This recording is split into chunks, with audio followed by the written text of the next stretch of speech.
Pittsburgh Steelers.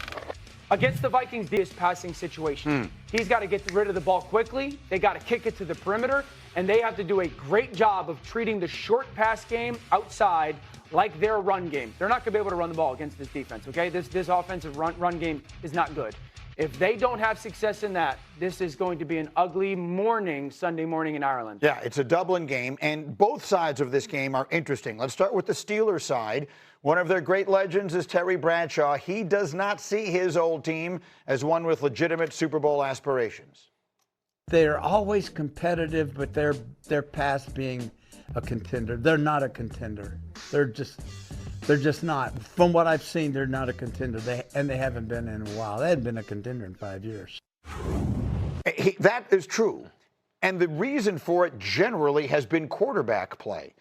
But what we have seen from them in the past, Will, is Super Bowl or at least like championship caliber defense. What are we seeing in the Steeler defense? Right now, that to me is a much bigger problem than anything they're getting out of Rodgers. Look, $179 million on the defense. It's not a question of, if that defense will wake up. Like, they have to. Like, that is where all the money is. And then you mentioned it with the quarterback play, Aaron Rodgers.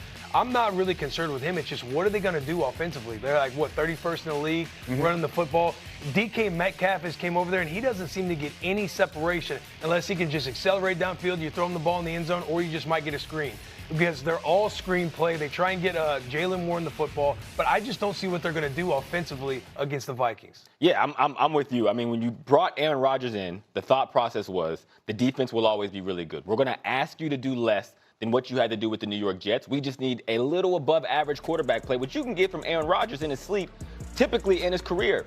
This year, with the defense playing the way that it has, to Dan's point, they're not great at running the football. And down the field, it's like when Aaron Rodgers is in the pocket, he is affected by pressure for whatever reason. And it's just not typical of what we see from him. You're going against a Brian Flores defense with those exotic pressures, it could get ugly. To put it into context, not great at running the football. They've been outrushed 230 yards.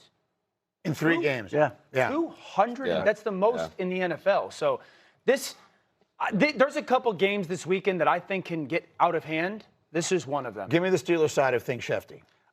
Look, we're coming up with the run game, the defense, the offense, like all these holes, and how they faded and not been a player. You know what it is?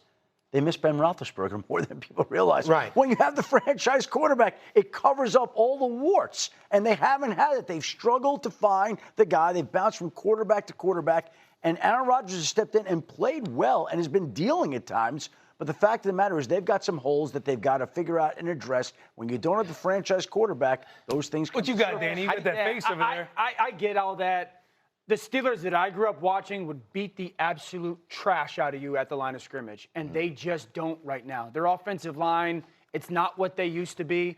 I think their defensive line has some skill and talent, but it's not as physical as it used to be, and they got to get their stars playing like stars. They look old, and they look slow. And I'm not talking about their 41-year-old quarterback. Yeah. Right now, I think he's the least of their He's been problem. everything that they could have hoped him to be. I want to go the other side of this. Any of you who have been, and we thank you for it, if you've been with Get Up back to our earliest days, Dan Orlovsky's belief in Carson Wentz was a huge topic on this show. And obviously there's been a lot of water under that bridge. But it was a very encouraging first performance. Steelers Nation, let's lock in on 2 names that could flip this offense from grinding to dangerous. Chris Olave and Rashid Shaheed of the New Orleans Saints. This is not pie-in-the-sky talk. National insiders have already floated both players as realistic trade targets for Pittsburgh if New Orleans' season keeps sliding, and the timing, contracts, and football fit all line up in a way that should have every Yenzer leaning closer to the screen. The question isn't, would they help? It's, which one moves the needle more for how the Steelers want to win right now? Start with the big picture. The Saints are 0-3, last in the NFC South, and have looked disjointed on offense. That kind of start tends to turn a contender's ear toward calls from aggressive buyers. Pittsburgh is one of the few teams that makes immediate football sense. A veteran quarterback who thrives on timing and trust, a true X in DK Metcalf who commands safety attention, and a coordinator who, love him or nitpick him, is committed to condensed splits, play action, and leverage-based route running. And yes, Arthur Smith is here to install precisely that brand of football. Now let's talk Olave. Pure separator. When he's right, his feet look like an answer key, not a guess. He wins with pacing, stems, and body control that snaps open the middle of the field. Gold for a quarterback like Aaron Rodgers, who still weaponizes pre-snap tells and ball placement in the short intermediate windows. On paper, Olave slots in as a high-volume WR2 who can toggle between Z and slot depending on the call, who punishes off coverage, and who turns 3rd and 7 into 1st and 10 without theatrics. On cap mechanics, New Orleans exercised his 5th-year option, so any acquiring team gets cost control through 2026. A double-edged sword because it protects the asset for the seller while making a premium price easier to swallow for a buyer with a clear win-now plan. We do have to be grown-ups about the medicals. Olave's concussion history is real. It's been documented over multiple seasons and was a central storyline late last year. But the Saints and Olave have also been candid about consulting specialists and building protocols. Here's the honest calculus for Omar Khan. If your docs sign off, the football value is obvious, and the contract gives you 2 seasons to maximize the window without committing long-term guarantees today. That's the kind of risk you take when your defense can win games on turnovers and your offense is one reliable chain mover away from complementary football. Shaheed is a very different conversation, and that's what makes him just as intriguing. He's not a route tapestry like Olave, he's a blowtorch, true field tilter.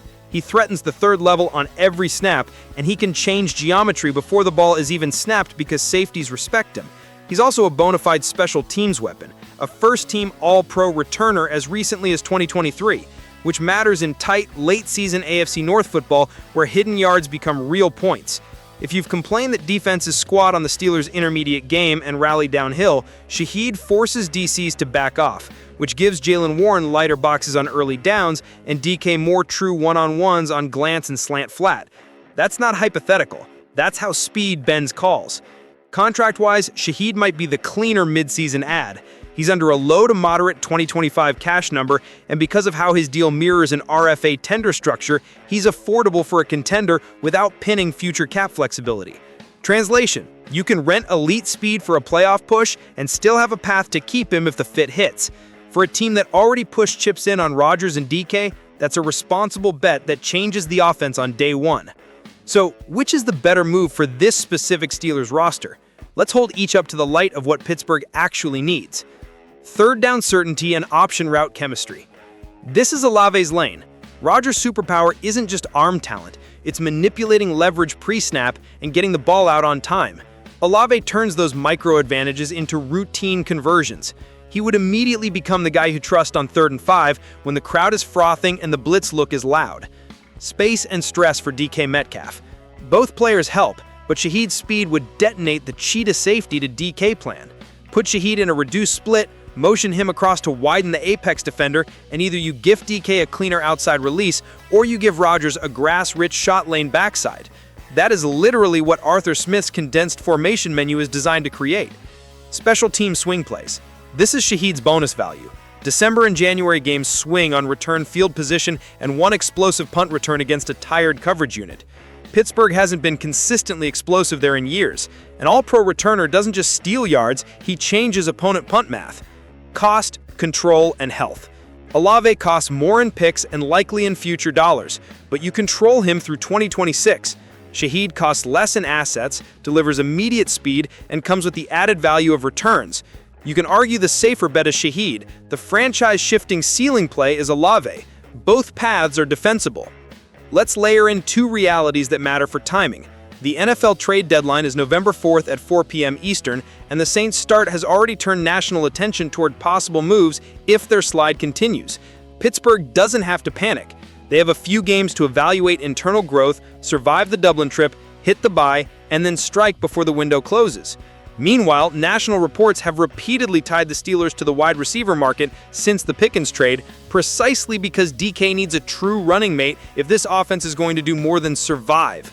What would it cost? For Olave, you're probably looking at a premium pick package, something in the neighborhood of a first plus a conditional day 2 element if New Orleans truly soft rebuilds.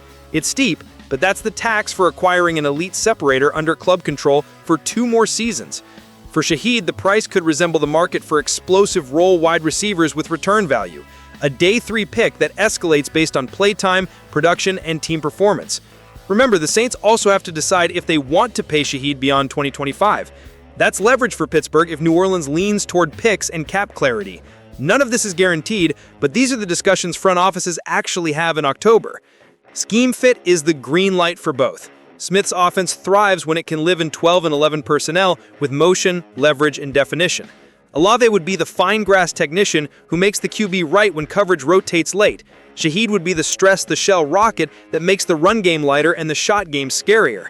In the red zone, Olave's pacing near the sideline and backline is invaluable. Shaheed forces off coverage that opens up quick game to DK and seam chances for the tight ends. Both make Rodgers' life easier. That's the point. There are fair counterpoints. Olave's medical file requires absolute diligence. Pittsburgh should not force it if doctors aren't comfortable. Shaheed is returning from a 2024 meniscus injury and has carried a high-speed workload as a returner. You'd want clarity on his ramp-up and usage plan, but neither concern should be disqualifying if the medical checks are clean and the price is sane. Put it all together, and here's the take that might surprise you. While Olave is the bigger headline, Shaheed might be the cleaner, faster on-ramp to making the Steelers' offense feel explosive without rewiring the passing tree in mid-season. One trade and you've added an all-pro returner, a top-end lid lifter, and a pressure release valve for DK at a cost that likely preserves Pittsburgh's draft flexibility in 2026. If the medicals and dollars on Olave align, you swing for the star because true wide receiver 1.5 talents don't hit your lap often. But if you're optimizing for immediate impact per asset spent, Shaheed is a laser-targeted solution to exactly what this unit lacks. Steelers Nation, this is where I land. Either move is a statement that the window with Rodgers is live, not theoretical. If the Saints keep stumbling, phone calls will be answered. If Omar Khan wants to change how defenses set their safeties on Tuesday mornings, he has two very different but very real paths to do it. Me? I would push hard on Shaheed first for price, role, and instant stress on a defense, and keep the door open on Olave if New Orleans' ask drops into a range that fits the Steelers' 2-year arc. Your turn. Which direction would you take? High floor, high speed Shaheed, or high ceiling technician Olave? What pick package would you be comfortable sending if it meant lining one of them up next to DK in November? Drop your thoughts in the comments, hit like if you want the front office to be aggressive at the deadline, and subscribe to Steelers Nation Wire so we can ride together through every rumor and, if the trigger gets pulled, every explosive play in black and gold down the stretch.